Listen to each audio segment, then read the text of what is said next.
Bismillahirrahmanirrahim.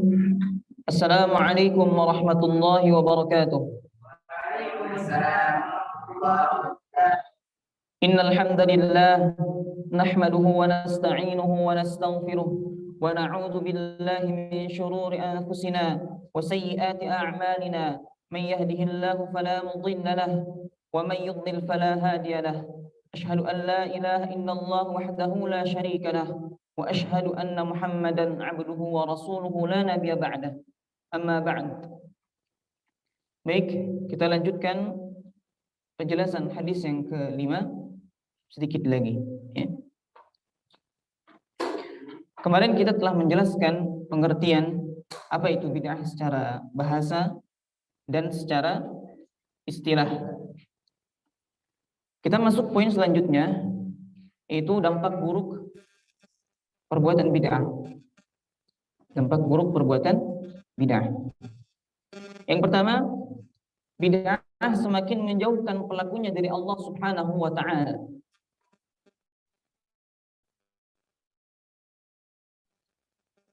Sebagaimana yang dikatakan oleh tokoh tabi'in, yaitu Ayyub Asy-Sikhtiyani, berkata, "Mazdada sahibu bid'atin ijtihadan illa zdada minallahi bu'dan."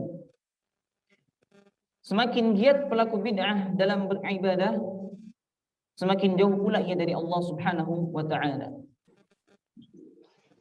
Apa yang dikatakan oleh tokoh tabi'in di atas ini kebenarannya didukung oleh sabda Nabi sallallahu alaihi wasallam ketika mensifati orang-orang Khawarij. Yakhruju fikum qaumun tahqiruna salatakum ma'a salatihim wa siyamakum ma'a siyamihim wa amalakum ma'a amalihim wa yaqra'una al-Qur'ana la yujawizu hanajirahum yamruquna minad din kama yamruqus sahmu minar ramiyah. Akan muncul di antara kalian suatu kaum yang kalian akan meremehkan salat kalian. Itu para sahabat. Ya, para sahabat akan meremehkan salat mereka sendiri. Puasa kalian dan amal kalian di samping salat mereka. Puasa mereka dan amal mereka, mereka rajin membaca Al-Qur'an, akan tetapi pengaruhnya tidak melampaui tenggorokan mereka. Mereka keluar dari Islam seperti anak panah yang keluar menembus sasarannya. Ya. Coba kita perhatikan, ya, bagaimana mulanya Rasulullah Shallallahu Alaihi Wasallam mensifati mereka sebagai kaum yang amat giat beribadah.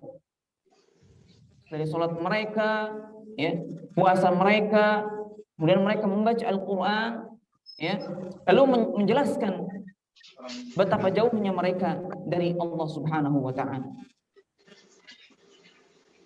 Kemudian yang kedua, pelaku bid'ah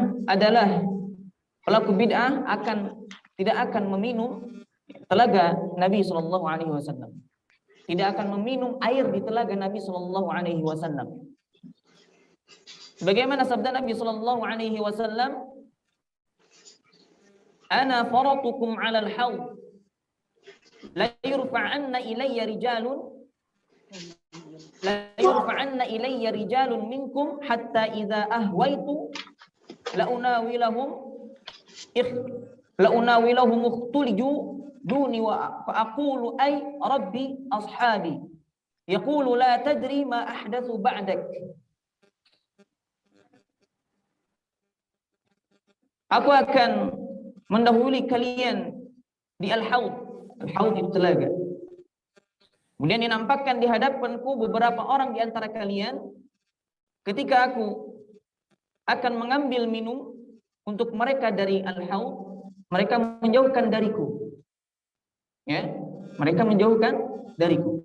Aku lantas berkata, wahai Rabbku, ini adalah kaumku. Lalu Allah Subhanahu wa ta'ala berfirman, engkau sebenarnya tidak mengetahui bid'ah yang mereka buat sesudah. Kemudian di dalam riwayat lain dikatakan, innahum minni fayuqalu innaka la tadri ma baddalu ba'dak fa aqulu suhqan suhqan liman baddala ba'di. Wahai Rabbku, mereka betul-betul pengikutku. Ya. Kemudian Allah Subhanahu wa taala berfirman, sebenarnya engkau tidak mengetahui bahwa mereka telah mengganti ajaranmu. Ya, bahwa mereka telah mengganti ajaranmu setelahmu. Kemudian aku Rasulullah Shallallahu alaihi wasallam mengatakan, celaka, celaka bagi siapa yang telah mengganti ajaranku sesudahku. Ya, di sini diriwayatkan oleh Bukhari. Ini adalah doa laknat untuk orang-orang yang mengganti ajaran Nabi Shallallahu alaihi wasallam dan berbuat bid'ah. Ya. Jadi betapa bahayanya perbuatan bid'ah.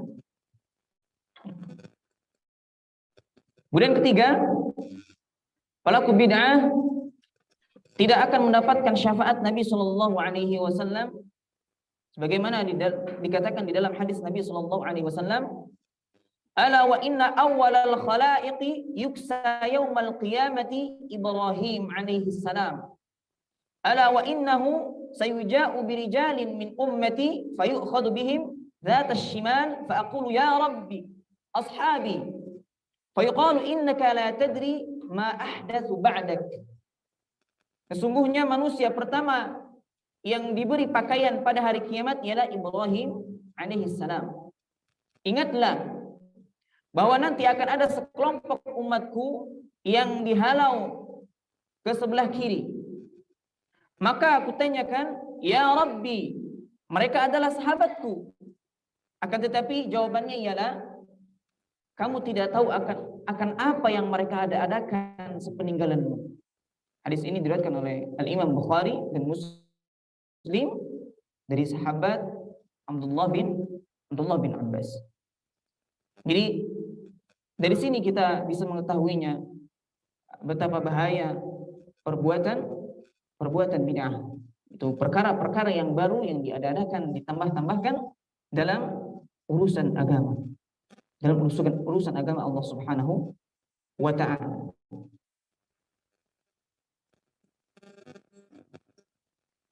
Adapun bagaimana ya agar kita tidak terjatuh di dalam bid'ah. Ya.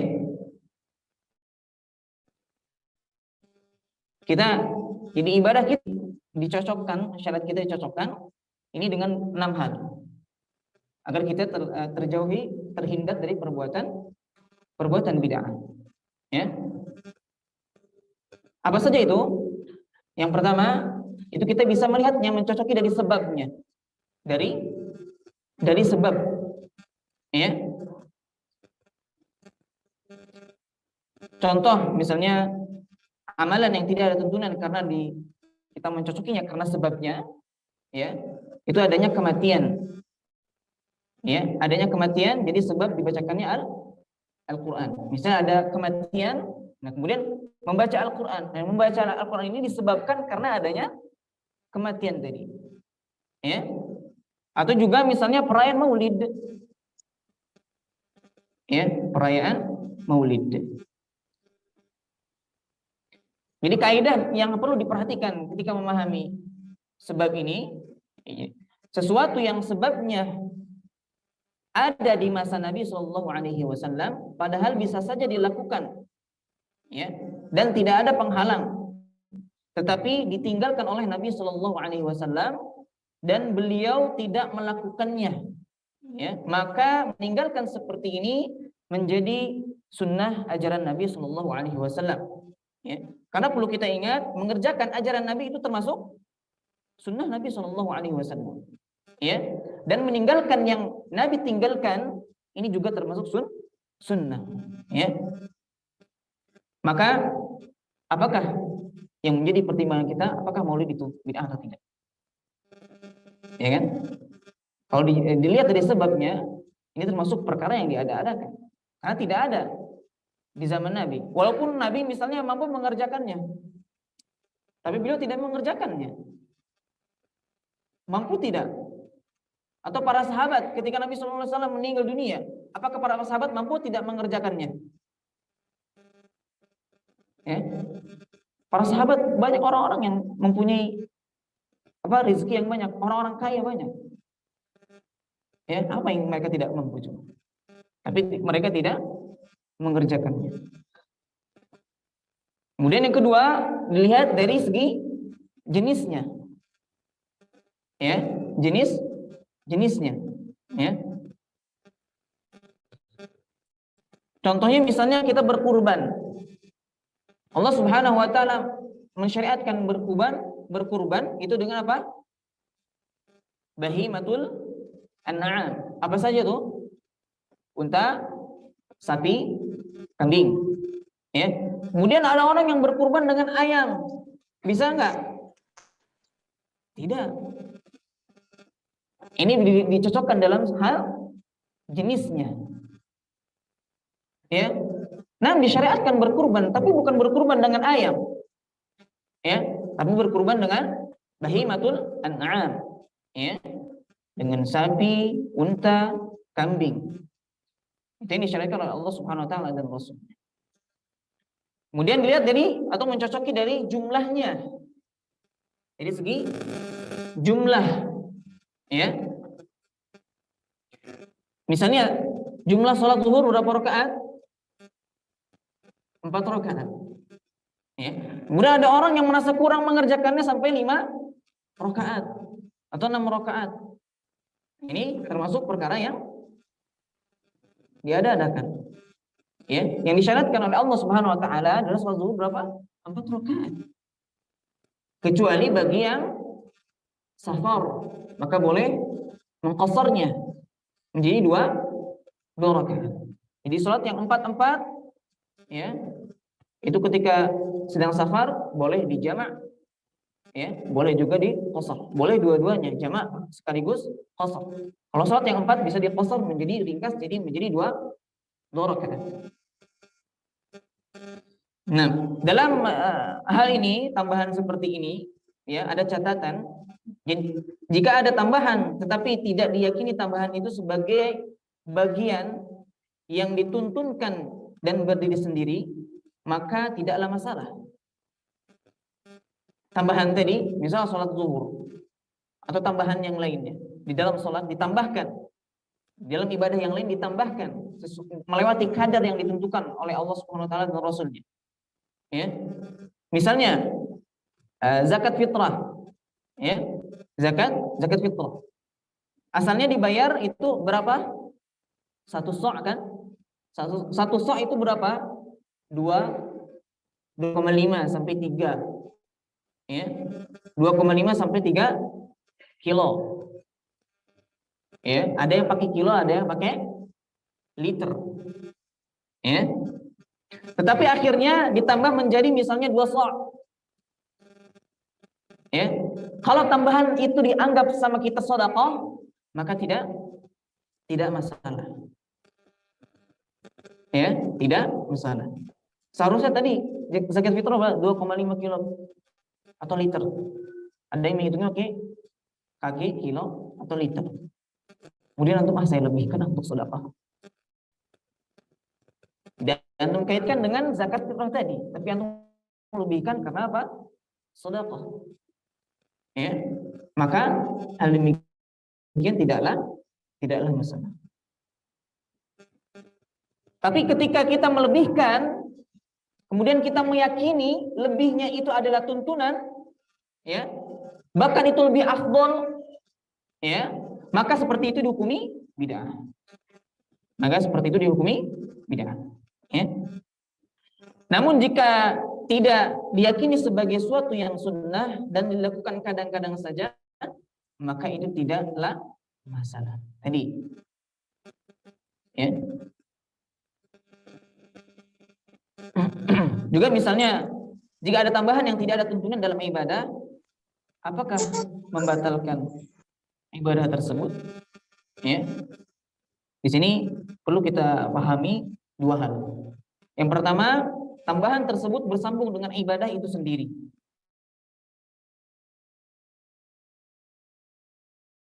Ya, tambahan tersebut bersambung dengan ditambah itu menjadi batal. Ya, contoh tadi melaksanakan sholat zuhur 5 rakaat. Ya, sholat tersebut menjadi batal karena 1 rakaat tambahan itu bersambung langsung.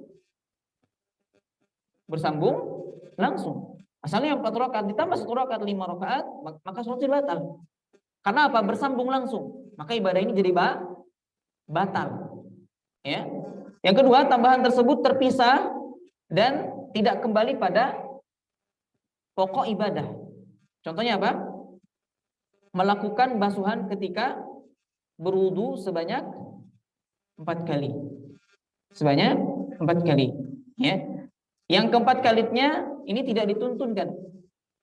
Ya, maka basuhan ketiga yang jadi asal, maka tidaklah batal. Ya. Namun asalnya ketika berwudu, bilangan wudu tersebut, ya, itu Rasulullah SAW di dalam hadis sahih diriwayatkan juga itu pernah melakukannya 1 kali, pernah juga 2 kali, ya, sampai 3 kali. Jadi terkadang antum berwudu dengan basuhan 1 kali, 2 kali pun boleh. Jika antum merasa cukup, sudah terbasuh semuanya, boleh. Batas maksimal berapa? 3 kali basuhan. Itu ketika membasuh anggota wudu. Kemudian yang keempat, dilihat dari mencocokkan tata caranya. Tata caranya. Ya. Misalnya ketika kita mendahulukan sujud sebelum ruku. Ya. Tapi jarang terjadi yang seperti ini ya. Orang ketika sholat kemudian sujud dulu baru ruku. Ya. Ini tata caranya tidak sesuai dengan tuntunan Nabi SAW. Atau kita berzikir dengan cara berjamaah, zikir setelah sholat. Ini tata caranya tidak diajarkan yang seperti itu. Ya. Adapun ketika misalnya kita berzikir dengan niat untuk memberikan pelajaran seperti yang dibawakan, yang dikatakan oleh Al-Imam Asy-Syafi'i, ya, pernah beliau mengajarkan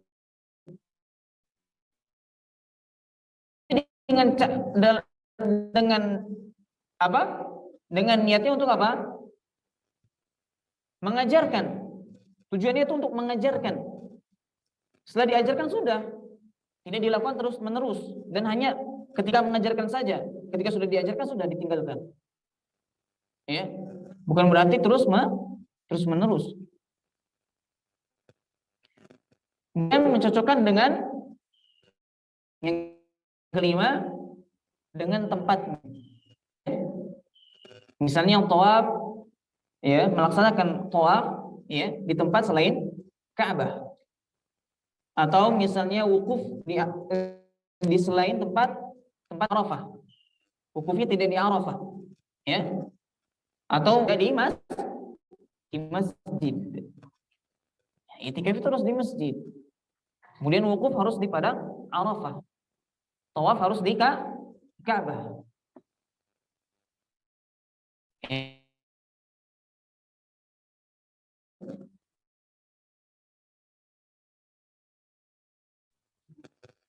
Atau di Qur'annya disyariatkan, tapi tempatnya tidak disyariatkan. Ya. Tawaf disyariatkan, tapi tawaf tidak di Ka'bah, jadi perkara yang bid'ah. Bukan tawafnya yang bid'ah. Ya, tempat mengerjakannya tidak sesuai dengan tuntunan. Ya. Wukuf bukan di tempatnya, sama juga. Ya. Kemudian yang keenam, ini mencocoki dengan waktunya. Ini sudah disikit ya. Waktunya, ya, misalnya sholat zuhur di sholat asar. Sholat asar dikerjakan di sholat maghrib. Ya, tanpa ada sebab tertentu. Kalau kita tadi ketika ada safar, ya, sedang berperjalanan jauh, kemudian kita ingin menjamak, ada jamak takhir, ada jamak takdim, ya, dahulukan sholatnya atau diakhirkan, dan juga diqashar, itu boleh. ya, jamak takdim, ya, asar dimajukan ke zuhur, atau zuhur diakhirkan ke asar, itu boleh. Itu beda lagi kasusnya. Tapi kalau tidak ada sebab itu, ya, dikerjakan di bukan waktunya, maka ini termasuk perkara yang diada-adakan. Butuh dalil, ya. Jadi ketika mengerjakan itu butuh dalil. Jangan lupa ditanamkan ke dalam diri kita itu, ketika kita ingin mengerjakan suatu peribadatan, jangan langsung diyakini. Cari dulu dalilnya ada nggak? Cari dulu tuntunannya ada nggak dari Allah dan Rasulnya. Ya. Kalau tidak ada, jangan dikerjakan. Kalau tidak ada, jangan dikerjakan. Ya. Nah, kemudian bagaimana kaidah agar kita itu bisa mengetahui ini bid'ah atau tidak? Ya, bid'ah atau tidak? Ini termasuk ada rumusannya. Ada rumusannya. Ya. Jadi kita perlu menimbang 3 hal. Ya.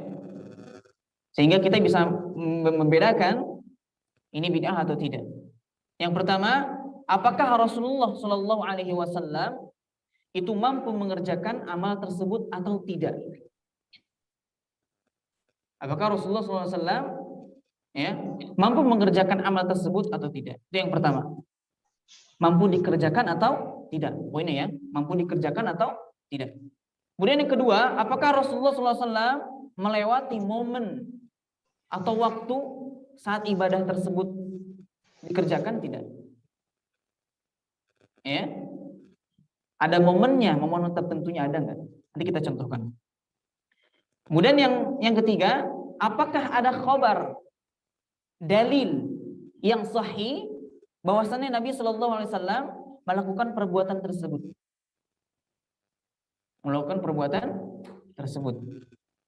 Nah, 3 poin inilah pegang sama antum ya. 3 poin ini, baik kita contohkan. Contohnya misalnya apa? Maulid Nabi. Contohnya maulid. Yang pertama, Rasulullah SAW mampu nggak mengerjakan maulid? Atau para sahabat, ya, yang ditinggalkan oleh Rasulullah SAW meninggal dunia, Rasulullah mampu nggak mereka mengerjakan maulid? Mampu nggak? Mampu, ya, mampu. Siapa bilang nggak mampu? Nggak ada halangan ketika itu, ya. Kemudian yang kedua, ketika melewati momen tadi, perayaan maulid tadi, ya, melewati nggak? Melewati kan? Tapi Rasulullah SAW atau para sahabat ridwanullah alaihim ajma'in tidak mengerjakannya. Padahal mereka mampu tadi poin pertama, udah kan? Nggak mampu, checklist. Ya, padahal mampu mereka. Itu silang. Ya. Kemudian melewati nggak? Melewati momennya, tapi tidak dikerjakan. Ya, tapi tidak dikerjakan. Kemudian yang terakhir, ada nggak kabar yang sahih, dalil yang sahih yang menunjukkan bahwasanya Rasulullah SAW mengerjakan maulid atau para sahabat mengerjakan maulid? Tidak ada. Maka perbuatan ini, ketiga unsur ini, dari ketiga unsur ini tidak ada, maka perkara ini adalah bid'ah. Ya, bisa dipahami ya? Paham? Ikhwan? Nah, mudah-mudahan yang di Zoom juga bisa memahaminya. Itulah kaidah. Mudah-mudahan kita bisa memahami kaidah ini dan kita bisa terhindar dari perbuatan-perbuatan atau perkara-perkara yang baru di dalam ibadah yang diada-adakan. Ya. Jadi sehingga perkara tersebut bisa menyerupai syariat Islam. Ya. Jelas ketika tentunya jika perkara tersebut baik, ya, pasti ada pendahulunya. Pasti ada pendahulunya yang mengerjakan ibadah tersebut. Makanya ada kaidah mengatakan apa? Lau kana khairan lasabaquna ilaihi. Ya, lau kana khairan lasabaquna ilaihi. Ya, jika sekiranya hal tersebut baik, maka sudah ada pendahulunya yang mengerjakan, itu para sahabat. Ya. Nah, lanjut ke hadis selanjutnya. Itu hadis ke-6 ya. Hadis ke-6. Al-hadits sadis, hadis ke-6 ini tentang halal dan haram itu jelas. Halal dan haram itu jelas. An Abi Abdillah Nu'man bin Bashir radhiyallahu anhu qala sami'tu Rasulullah sallallahu alaihi wasallam yaqul innal halala bayyinun wa innal harama bayyinun wa bainahuma umurun mushtabihatun la ya'lamuhunna katsirun minan nas faman ittaqa asy-syubuhat faqad istabra'a li dinihi wa 'irdihi wa man waqa'a fi asy-syubuhat waqa'a fil haram karra'i yar'a haula al-hima yushiku an yarta'a fihi ala wa inna likulli malikin hima ala wa inna himallahi maharimuh ala wa inna fil jasadi mudghah idza salahat salahal jasadu kulluh wa idza fasadat fasadal jasadu kulluh ala wa hiyal qalb. Rawahul Bukhari wa Muslim. Diriwayatkan dari Abu Abdillah Nu'man ibn Bashir radhiyallahu anhu, ia berkata, saya mendengar Rasulullah sallallahu alaihi wasallam bersabda, sesungguhnya yang halal dan yang haram itu jelas. Di antara keduanya banyak hal-hal yang syubhat, ya. Dan kebanyakan orang tidak mengetahuinya. Barang siapa yang menjaga diri dari hal-hal yang syubhat, maka ia telah membersihkan agama dan kehormatannya.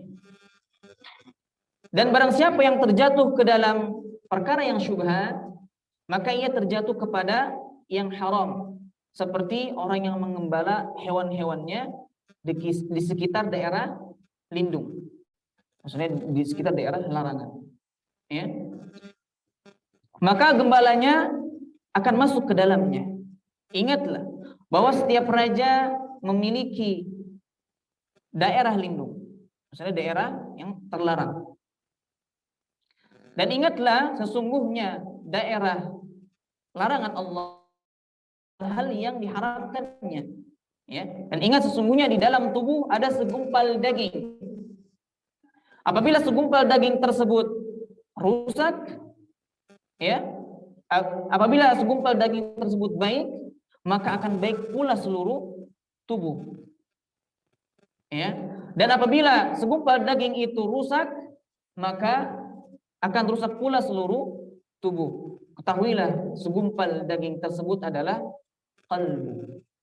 Sebut juga di sini diartikan jantung.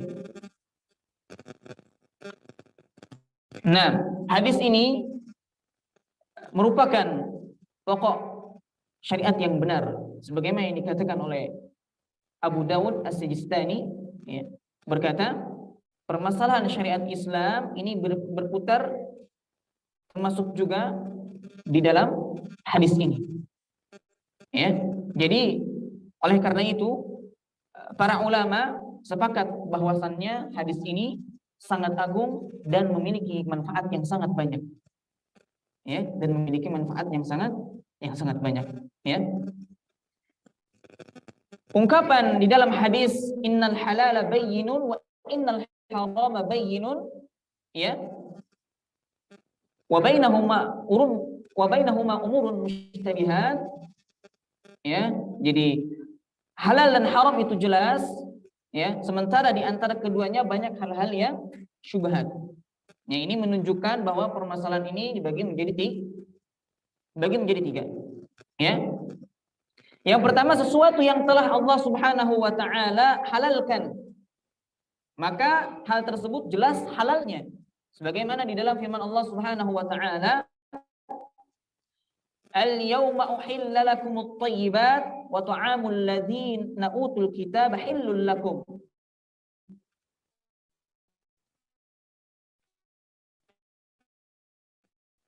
pada hari ini dihalalkan bagi kitab itu makanan sembelihan, makanan atau sembelihan orang-orang yang diberi Alkitab itu halal bagimu. Ini surah Al-Maidah ayat 5. Kemudian juga di dalam firman Allah Subhanahu wa taala, "Wa uhilla lakum ma wara'a dzalikum." Ya. Dan dihalalkan bagi kamu selain yang demikian. Maksudnya di sini adalah selain wanita-wanita yang disebutkan keharamannya untuk dinikahi. Ini surah An-Nisa ayat 24. Dan masih banyak lagi firman yang lainnya yang menunjukkan kehalalan suatu perbuatan atau permasalahan. Ya. Seperti apa? Wa ahallallahu al-bai'. Allah telah menghalalkan jual beli. Ya. Kemudian yang kedua, sesuatu yang telah Allah Subhanahu wa taala haramkan, maka itu jelas keharamannya. Sebagaimana firman Allah Subhanahu wa taala, "Hurrimat 'alaikum ummahatukum wa banatukum." Ya, diharamkan atas kamu menikahi ibu-ibumu dan anak-anakmu. Haram. Atau di dalam firman Allah Subhanahu wa taala yang lain, "Hurrimat 'alaikumul maitata wad-dama wa lahmal khinzir." Ya. Diharamkan atasmu darah, bangkai, dan laham khinzir, daging babi. Ya. Juga dalam firman Allah Subhanahu wa taala yang lain, "Wa hurrima 'alaikum hurma." Ya, diharamkan atasmu menangkap binatang buruan, ya, buruan darat selama kamu dalam berihram. Jika sedang berihram enggak boleh menangkap binatang darat. Banyak hadis-hadis yang sahih yang melarangnya. Ada hewan-hewan tertentu yang memang enggak boleh dibunuh juga ketika kita sedang tanah haram. Ya, tanah haram. Juga ada hewan-hewan yang memang boleh dibunuh ketika kita berada di tanah haram.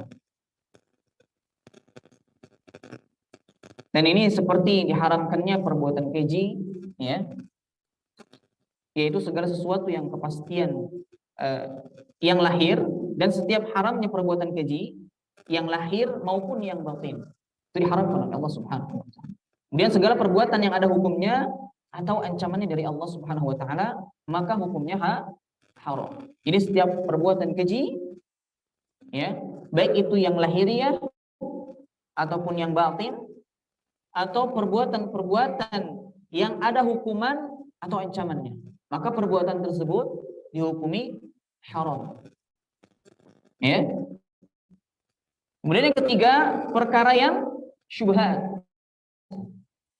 Perkara yang syubhat, itu segala sesuatu yang kepastian hukumnya ini dipertentangkan dalam dalil-dalil Al-Quran ataupun Sunnah.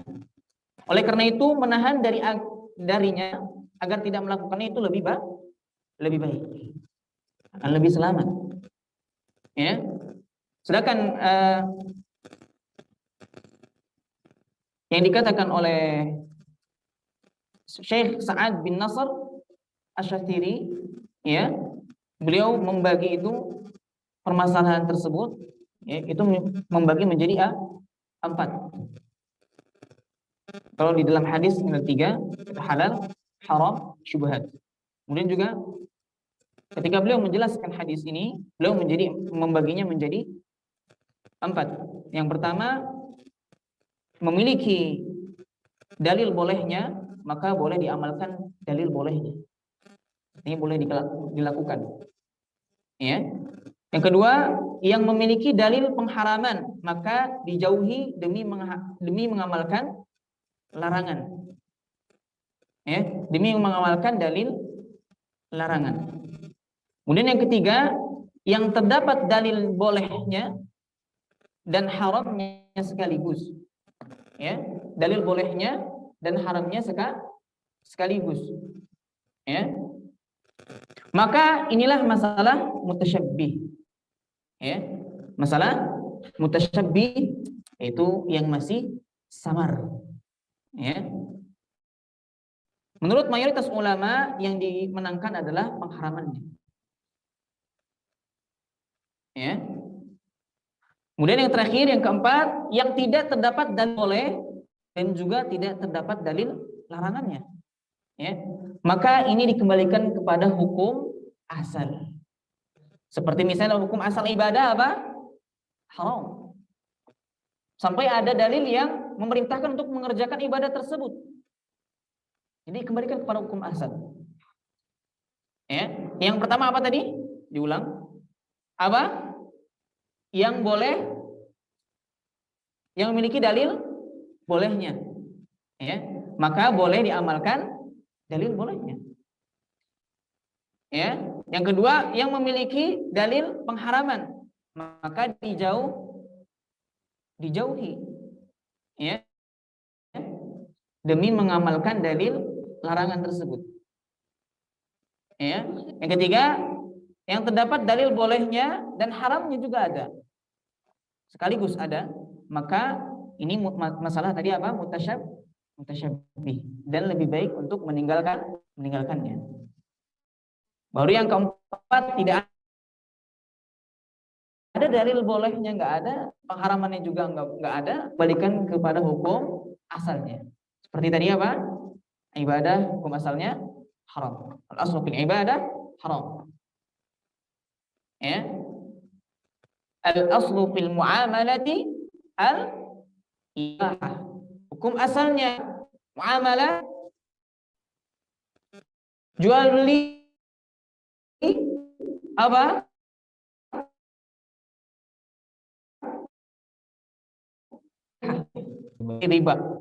Riba atau gharar. Ya. Jual beli gharar, ada di dalamnya tuh ada unsur penipuan. Ya, dan lain sebagainya. Atau makanan, al-aslu fil mat'umat al-hil. Ya, hukum asalnya makanan itu halal. Selama tidak ada dalil yang mengharamkan makanan tersebut. Ya. Ini kaidah yang luar biasa sekali. Ini kalau kita jadikan pegangan sudah. Kita lihat ibadah hukum asalnya apa? Haram. Berarti bisa tidak ada dalil. Tidak ada dalil bolehnya, tidak ada dalil larangannya. Seperti tadi, ketika kita mencontohkan maulid, ada nggak dalil dibolehkannya? Ada nggak dalil larangannya? Tidak ada. Berarti ibadah tersebut haram. Ya, balik kepada hukum asalnya. Ya. Nah, kemudian para ulama ini berbeda pendapat, ya, dalam menentukan hukum syubhat. Dalam menentukan hukum syubhat. Ya. Sebagaimana yang disampaikan oleh Nabi SAW di dalam hadis ini. Ya. Ada satu kelompok yang mengatakan hukumnya adalah haram. Ya, berdasarkan sabdanya, barang siapa yang menjaga diri dari yang syubhat, maka ia telah membersihkan diri, ya, untuk agama dan kehormatannya. Ya. Kemudian mengatakan juga sekelompok yang lain mengatakan hukum barang syubhat ini halal. Ya. Ada tadi yang pertama haram, berdasarkan tadi sabda Nabi SAW dalam hadis ini. Kemudian ada yang mengatakan syubhat. Syubhat itu halal. Ya, berdasarkan sabda Nabi SAW, ya, seperti pengembala kambing di sekitar daerah lindung, pengembala hewan-hewan itu di sekitar daerah lindung, ya, atau daerah terlarang. Jadi ungkapan ini menunjukkan bahwa syubhat itu halal. Akan tetapi meninggalkannya itu lebih baik. Ya, ada kelompok yang ketiga yang mengatakannya syubhat yang dikatakan dalam hadis ini tidak dapat dipastikan bahwa itu halal atau haram. Ya, karena Rasulullah SAW menjadikannya antara halal dan haram. Ya, yang kedua-duanya jelas hukumnya. Halal dengan haram jelas nggak hukumnya? Jelas. Tapi kalau syubhat tidak jelas. Tidak jelas halal haramnya. Ya, tidak jelas halal haramnya. Untuk itu sebaiknya kita apa? Tawakuf. Apa? Tidak memastikan hukumnya. Tidak memastikan hukumnya, ya. Ini sebagai sikap kehati-hatian. sebagai sikap kehati-hatian. Ada beberapa contoh yang bisa kita perhatikan, yaitu diriwayatkan dalam dua kitab sahih, itu Sahih Bukhari dan Sahih Muslim, ya, dari Aisyah radhiyallahu anha. Ia berkata, Sa'ad bin Abi Waqqas ini bersengketa dengan Abdun bin Zam'ah. Abdun bin Zam'ah, ya. Ini tentang apa?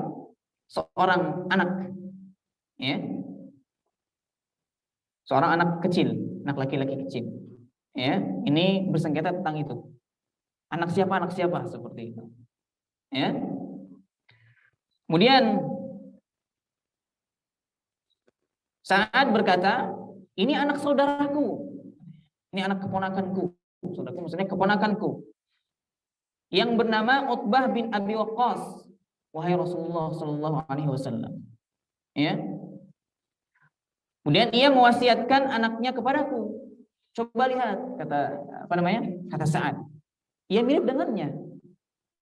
Ya, ia mirip dengannya. Kemudian Abdun bin Zam'ah berkata, ini adalah saudaraku wahai Rasulullah sallallahu alaihi wasallam. Ia dilahirkan di tempat tidur ayah saya dari seorang wanita budaknya. Ya. Kemudian Rasulullah sallallahu alaihi wasallam mengamatinya, ya, ternyata ada kemiripan, ya, antara anak itu dengan Utbah. Ya. Maka Rasulullah sallallahu alaihi wasallam bersabda, "Walaka ya Abdu bin Zam'ah." Ya. Al-waladu lil firashi walil ahiril jahara walil ahiril hajar wahtajibi minhu ya Saudah. Ya. Jadi anak itu kamu yang berhak, ya, wahai Abdun Zam'ah, wahai Ibn Zam'ah, ya. Anak ini dinisbatkan kepada yang memiliki tempat di mana bayi dilahirkan. Ya. Karena budak wanita tersebut, ya, lahir di mana? Di rumahnya Zam'ah. Dan Zam'ah ini, ya, saudara atau adik kakak dengan Saudah. Saudah ini adalah istri Rasulullah Shallallahu Alaihi Wasallam. Ya, Saudah ini istri Rasulullah Shallallahu Alaihi Abad. Ya, abad, maksudnya abad dengan Saudah. Nah, dinisbatkan kepada yang memiliki tempat di mana bayi dilahirkan. Dan orang yang berbuat zina harus mendapat hukum. Ya, kemudian, wahai Saudah, kamu harus berhijab dari anak tersebut. Dari anak tersebut. Ya. Kemudian Saudah tidak pernah melihat anak tersebut sama sekali. Lihat di sini, ini Rasulullah SAW telah memutuskan hukum. Ya. Jadi Rasulullah SAW memutuskan hukum bahwa anak itu disebutkan kepada orang yang memiliki tempat anak itu dilahirkan. Ya, tempat anak itu dilahirkan. Jadi anak itu dilahirkan di tempat Zam'ah. Ya, maka ia saudara laki-laki Saudah. Ya, saudara laki-laki Saudah binti Zam'ah, ya, istri Rasulullah Shallallahu Alaihi Wasallam.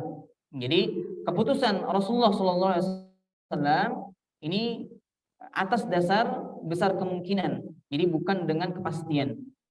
Jadi karena perkara ini masih perkara yang syubhat, ya. Untuk itu beliau menyuruh Saudah untuk berhijab dari anak tersebut. Ya, karena kenapa disuruh untuk berhijab? Kalau misalnya ini bukan syubhat, perkara kemungkinan bukan kepastian, pasti Saudah ini tidak diperintahkan untuk berhijab. Tapi Rasulullah SAW memerintahkan Saudah untuk berhijab. Ya, ini sebagai bentuk kehati-hatian.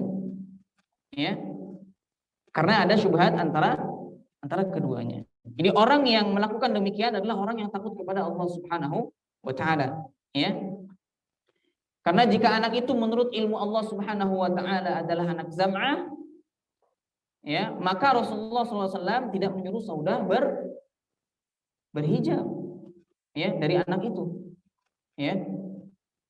Seperti dengan saudara-saudaranya yang lain, yaitu anak-anak dari zam'ah. Kemudian juga contoh yang selanjutnya, Adi bin Hatim,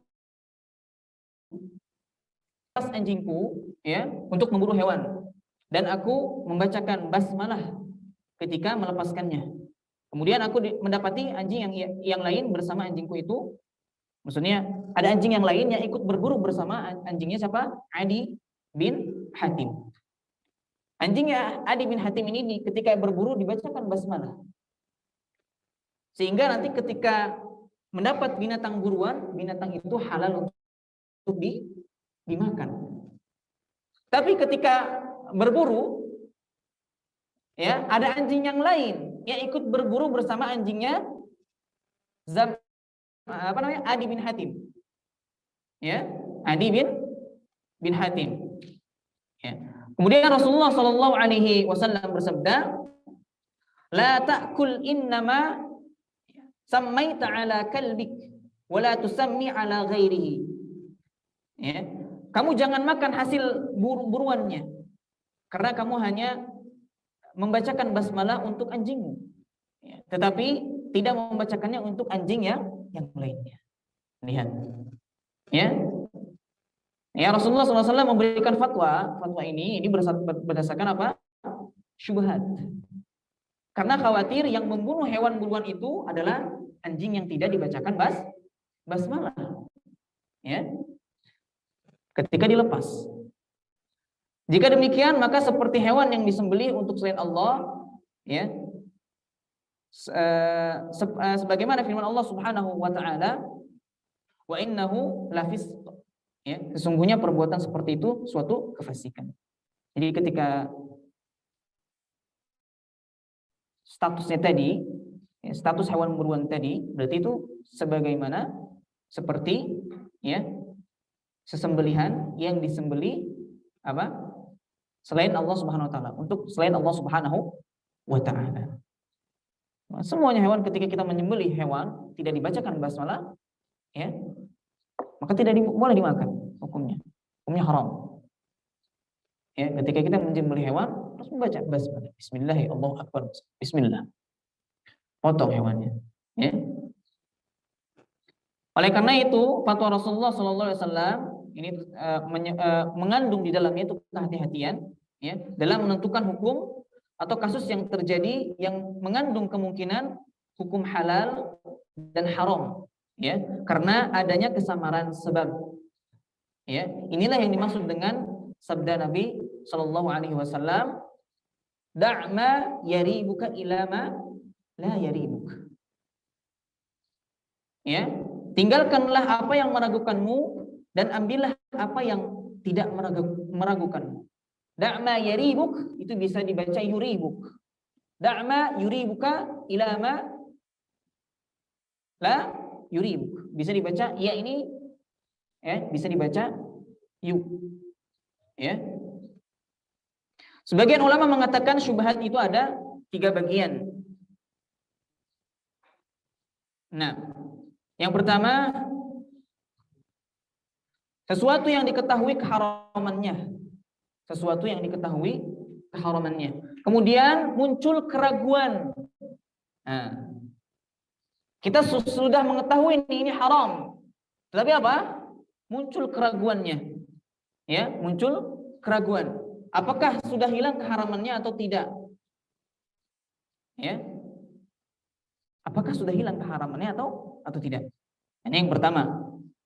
Contoh misalnya seperti hewan yang dagingnya menjadi halal setelah disembelih. Ya, tapi kan dalam tanda kutip nanti apakah disembelihnya dengan menyebut nama Allah Subhanahu wa taala atau tidak. Jadi ketika ada keraguan di dalam penyembelihannya, maka hewan tersebut tetap haram dimakan. Paham ya? Antum ragu nih, ini hewan disembelih dengan menyebut nama Allah atau tidak? Ya, halal atau tidak nih? Ya. Ketika ada keraguan dalam penyembelihannya, maka hewan tersebut tetap haram dimakan. Ya, sampai yakin bahwa hewan tersebut disembelih dengan sah. Ini juga berdasarkan hadis tadi, Adi bin Hatim. Ya, Adi bin Hatim. Ya. Kemudian yang kedua, sesuatu yang pada dasarnya halal, kemudian muncul apa? Keraguan atas keharamannya. Ya. Sesuatu yang pada dasarnya halal, kemudian muncul keraguan atas keharamannya. Ya, seperti misalnya orang yang mempunyai istri, kemudian ia ragu. Ya, telah diceraikan apa belum ini? Ya, telah diceraikan atau belum? Atau ia punya budak wanita, udah dibebaskan belum ya? Udah dimerdekakan belum? Ragu dia. Ya. Maka hal seperti ini pada dasarnya boleh atau halal sehingga diketahui keharamannya. Paham nggak? Paham nggak, Iwan? Paham tuh? Hah? Nah, jadi sesuatu ini pada dasarnya apa? Halal. Betul nggak? Menikah halal nggak? Kalau antum sudah menikah, kan halal berarti kan? Ya. Kemudian muncul keraguan atas keharamannya. Halal apa haram? Ya. Kayak tadi budak wanita. Kalau misalnya ingin digauli, halal apa haram? Enggak. Ketika tadi kan halal. Pada dasarnya kan halal dia. Budak wanita halal nggak? Halal kan? Supaya antum ini nih. Budak wanita pada dasarnya halal. Kemudian dia muncul keraguan. Udah dimerdekakan apa belum? Paham? Ya, berarti bagi dia halal masih hukumnya untuk menggauli budak tersebut. Ya, atau tadi misalnya orang yang menikah, suami istri. Kan kalau sudah menikah halal kan? Untuk berjima makanan. Ya. Kemudian dia ragu nih udah ditalak apa belum? Ya, maka kembali ke awalnya, ke asalnya yaitu halal. Ya. Karena ragu akan keharamannya. Ya. Kemudian yang ketiga,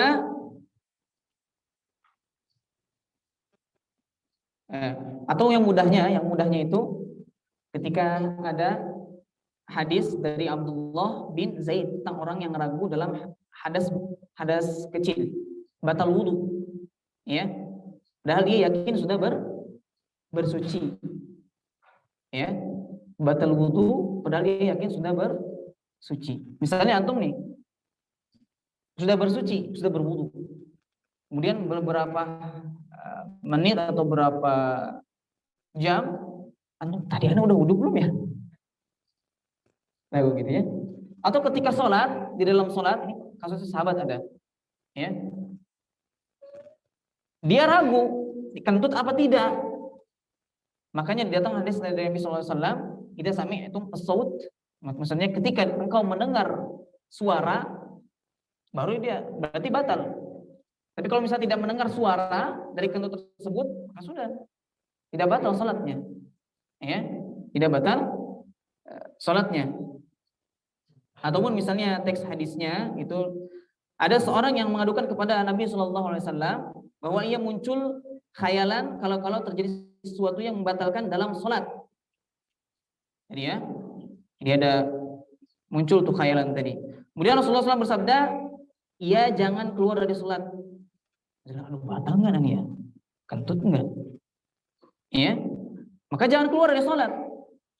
Ya, hingga engkau mendengar suara atau mendapatkan bau kentut tersebut.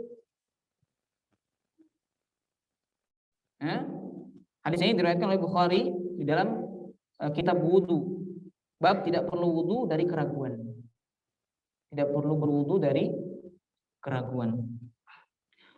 Kemudian yang ketiga, meragukan sesuatu yang tidak diketahui.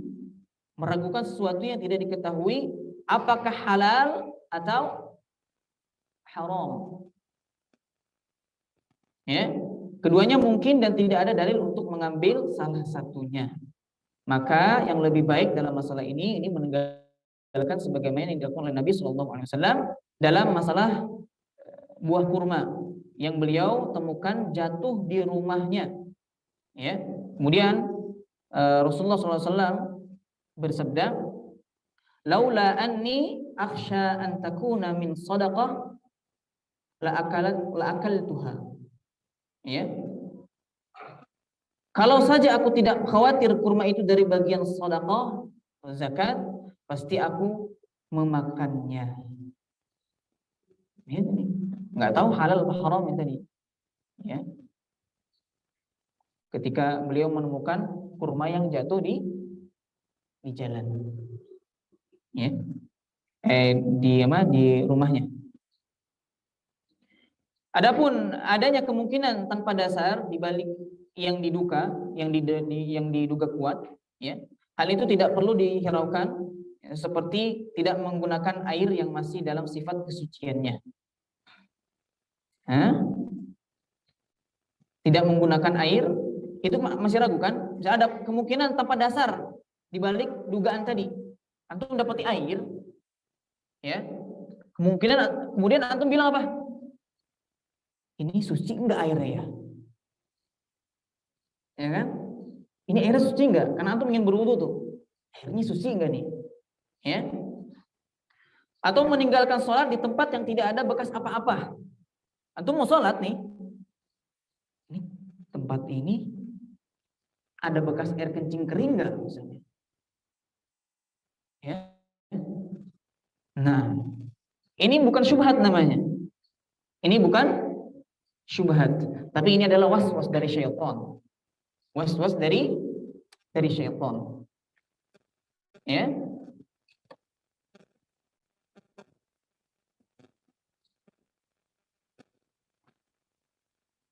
Kemudian yang dimaksud dengan ungkapan banyak orang yang tidak mengetahuinya adalah tidak mengetahui hukumnya secara pasti.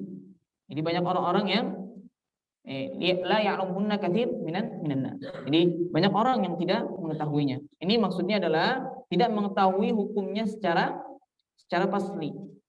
Secara pasti halal atau haram. Kalau sekedar bahwa syubhat adalah suatu problem, permasalahan, hal itu bisa diketahui karena dalil yang ada menunjukkan kemungkinan ini dan kemungkinan itu. Itu kalau syubhat. Kemudian jika permasalahannya sudah dapat dipertegas bahwa yang menjadi dalil untuk hukum kasus ini adalah itu, maka keadaan syubhat menjadi hilang. Ada suatu kasus sudah bisa langsung dihukumi, ini halal. Berarti bukan syubhat lagi, ini haram. Ini haram sudah. Tapi kalau tidak diketahui oleh dalil, tidak bisa dipastikan ditentukan halal atau haramnya, maka ini masuk ke dalam keadaan syubhat. Kemudian jika permasalahannya sudah dapat dipertegas bahwa yang menjadi dalil untuk hukum kasus ini adalah itu, maka keadaan syubhat jadi hilang. Hadis ini menunjukkan bahwa syubhat memiliki hukum tersendiri yang dapat dicapai oleh sebagian orang dengan dalil syariat yang ada. Ya. Adapun yang dimaksud dengan wa man waqa'a fi syubhat waqa'a fil haram. Ya. Barang siapa yang terjatuh kepada syubhat, maka telah terjatuh kepada yang haram. Ya. Hal itu terjadi dengan dua cara. Cara yang pertama, orang yang tidak bertakwa kepada Allah Subhanahu wa taala dan berani mengambil yang syubhat. Berani mengambil yang syubhat.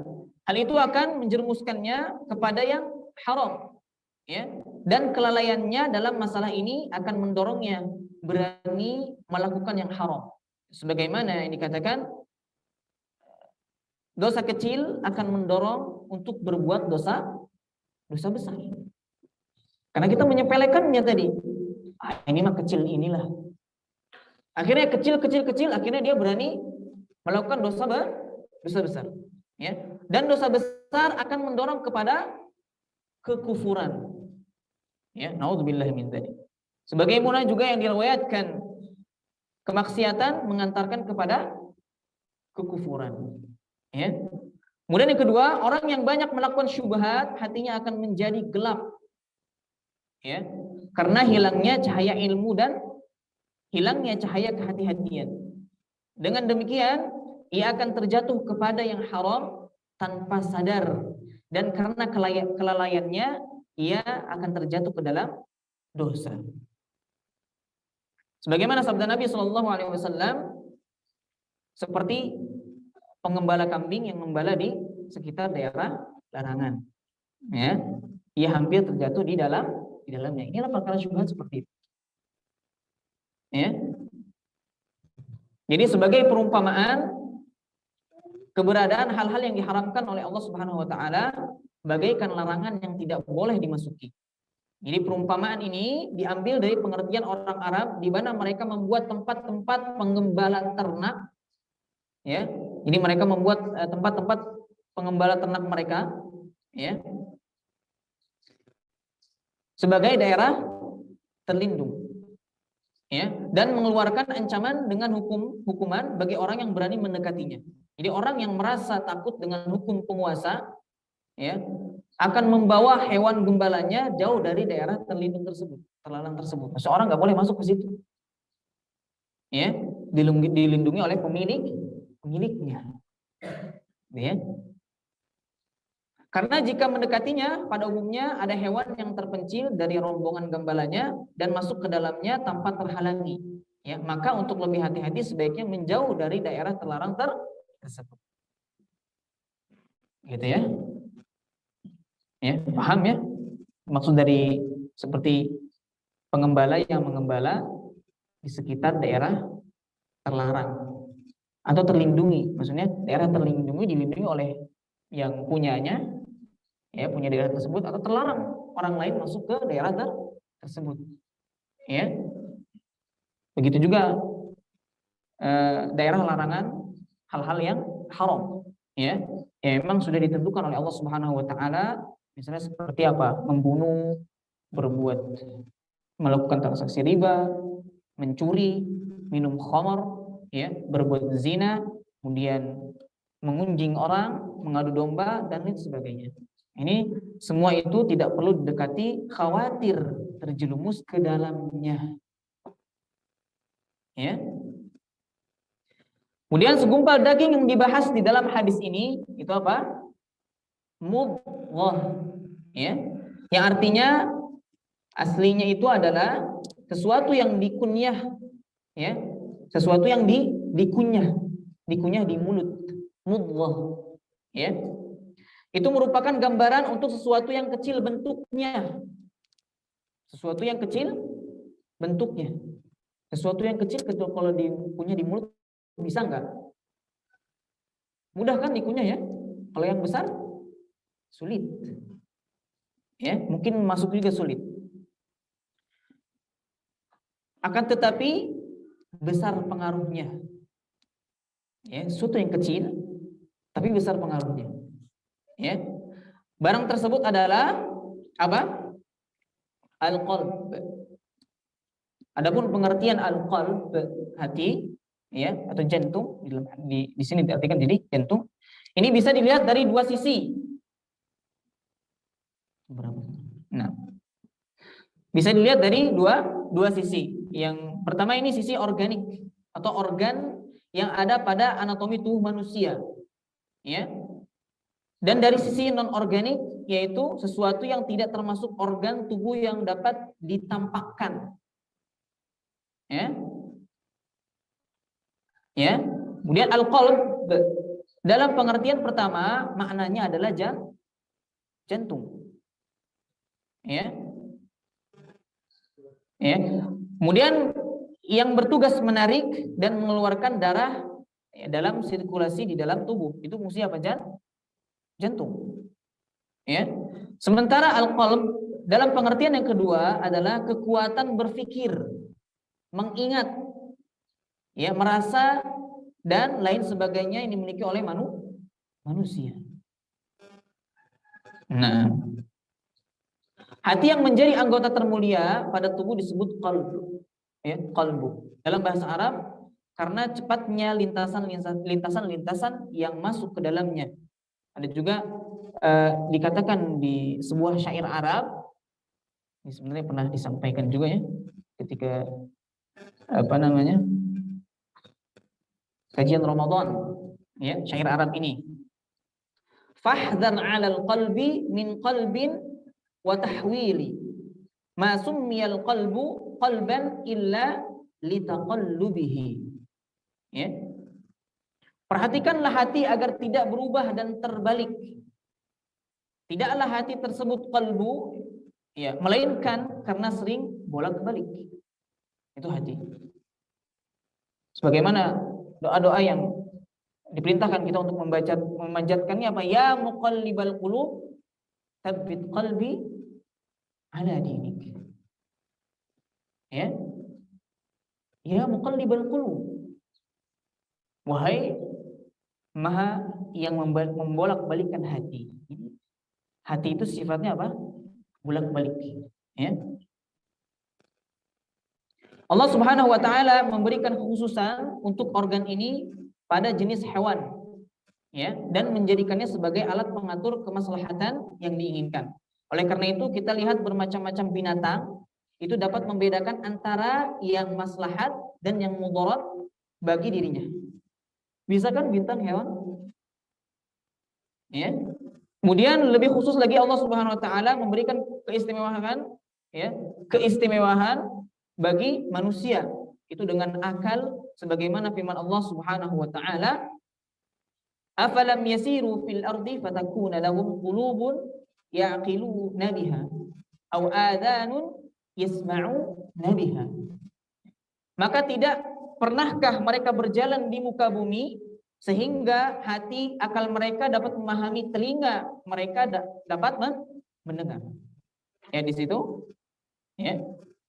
Maka tidak pernahkah mereka berjalan di muka bumi sehingga hati atau akal mereka dapat memahami, ya, telinga mereka dapat mendengar. Allah telah menjadikan seluruh anggota tubuh itu tunduk kepada hati. Ya kan? Karena sebuah perbuatan kita pasti nanti datang dari mana? Dari hati kita. Saya ingin ada. Yang berbicara apa? Hati. Ya. Baru muncullah anggota tubuhnya. Bergerak kemana, melakukan apa? Itu dari hati dulu. Sebagaimana niat dalam hati. Niat mengerjakan apa? Ya.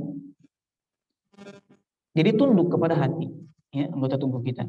Apa yang ada dalam hati kita akan muncul keluar permukaan dan diperbuat oleh anggota. Ya. Baik ataupun buruk yang ada di dalam hati itu akan nampak juga ke permukaan. Apabila ini telah Anda pahami, maka jelaslah apa yang dimaksud dalam sabda Nabi Shallallahu Alaihi Wasallam. Ingat bahwa di dalam tubuh ada segumpal daging yang jika ia baik, maka akan baik pula seluruh tubuh. Dan jika ia rusak, maka akan rusak juga seluruh tubuh. Ya. Dan segumpal darah itu, dan ketahuilah segumpal darah itu adalah qalbu. Ya. Mudah-mudahan kita berdoa kepada Allah Subhanahu wa taala, semoga Allah Subhanahu wa taala menjadikan hati-hati kita baik, ya, dan terjaga dari kerusakan. Ya. Wahai Zat yang Maha membolak-balikkan hati, tetapkanlah hati kami di atas agamamu. Ya. Wahai Zat yang Maha mengendalikan hati, arahkanlah hati kami untuk taat kepadamu. Ya. Mudah-mudahan kita diberikan kemudahan, ya, dan dibimbing hati kita untuk mengerjakan perkara hal-hal yang baik dan dihindarkan dari hal-hal yang buruk.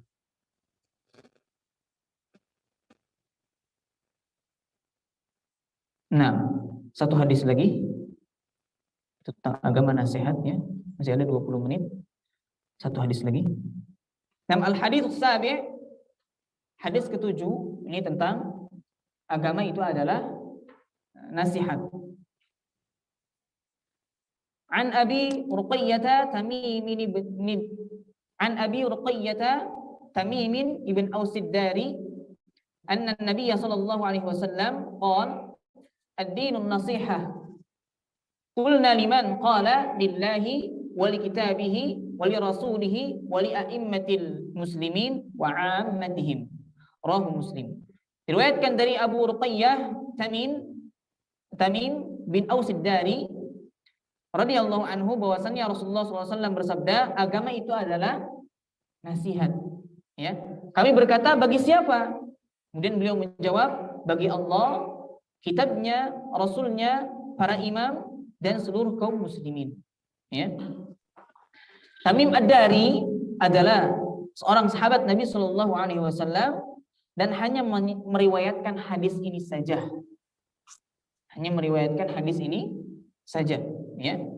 Adapun kata an-nasihah ini merupakan suatu kata yang sangat singkat, ya, tapi padat, yang artinya menginginkan sejumlah kebaikan untuk orang yang dinasihati.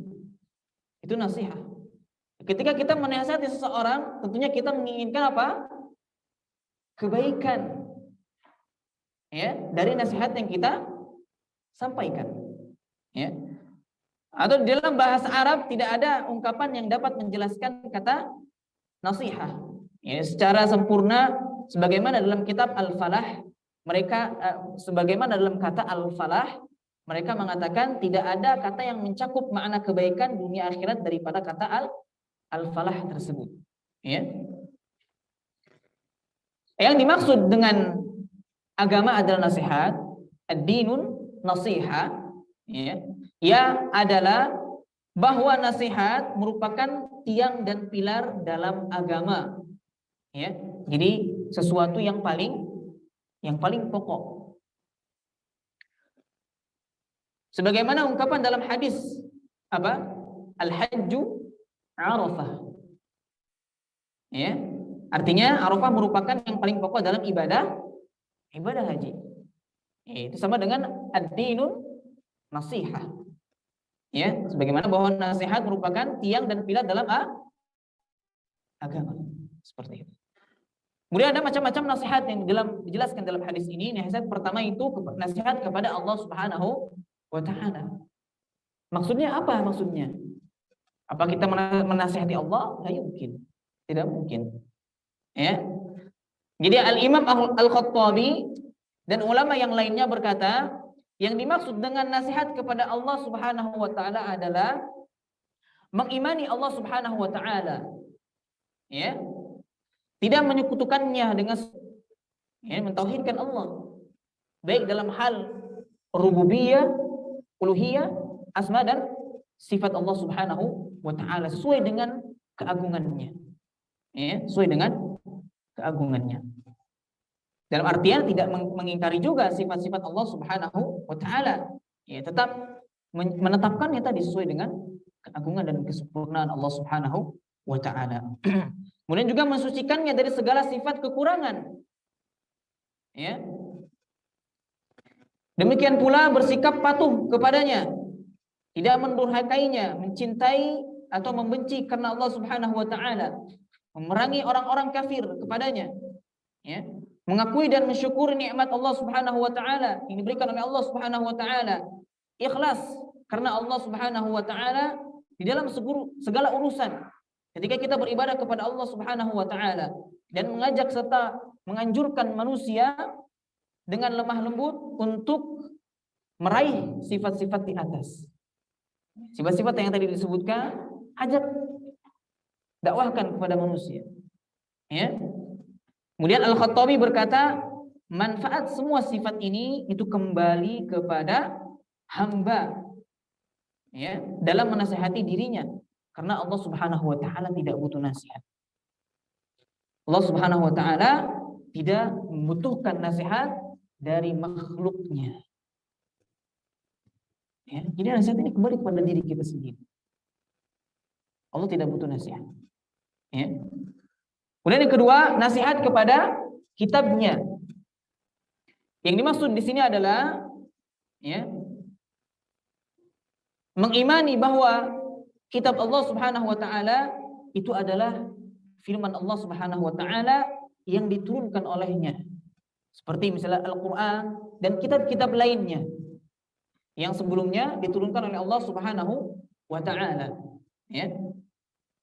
Dan tidak ada suatu perkataan pun dari perkataan manusia yang menyerupai, dan tidak seorang pun yang dapat mengadakan sesuatu yang menyerupainya. Ya. Ya, termasuk makna nasihat pada kitab Allah Subhanahu wa taala adalah mengagungkannya, membacanya dengan khusyuk dan memenuhi cara dan hukum-hukumnya. Itu ketika membaca Al-Qur'an. Ya, di samping menyelamatkannya dari penafsiran orang-orang yang sesat. Termasuk nasihat kepada kitab Allah juga adalah mempercayai semua kandungannya, memahami hukum-hukum yang ada di dalamnya, dan mengamalkannya, kemudian mengambil pelajaran dari kisah-kisahnya, merenungkan kejadian-kejadian yang berupa ciptaan Allah Subhanahu wa taala, ya, yang diterangkan di dalamnya.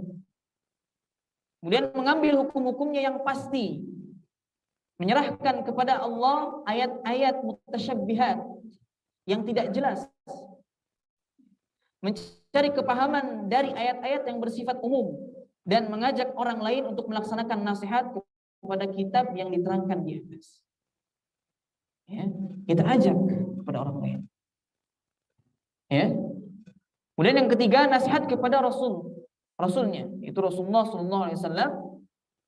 Nasihat kepada Rasulullah Sallallahu Alaihi Wasallam ini maksudnya membenarkan dan mempercayai bahwa beliau membawa risalah dari Allah Subhanahu wa taala.